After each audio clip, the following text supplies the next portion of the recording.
അത് രാജീവ് ചന്ദ്രശേഖറിന്റെ തീരുമാനമായിരുന്നു, അല്ലെങ്കിൽ അദ്ദേഹത്തിന്റെ തന്ത്രമായിരുന്നു.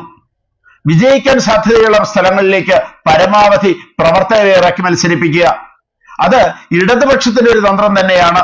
ഉദാഹരണത്തിന് അവരുടെ സഖ്യത്തിൽ അല്ലെങ്കിൽ LDF സഖ്യത്തിൽ മത്സരിക്കുന്ന പാർട്ടികളെ ഒന്ന് നോക്കുക.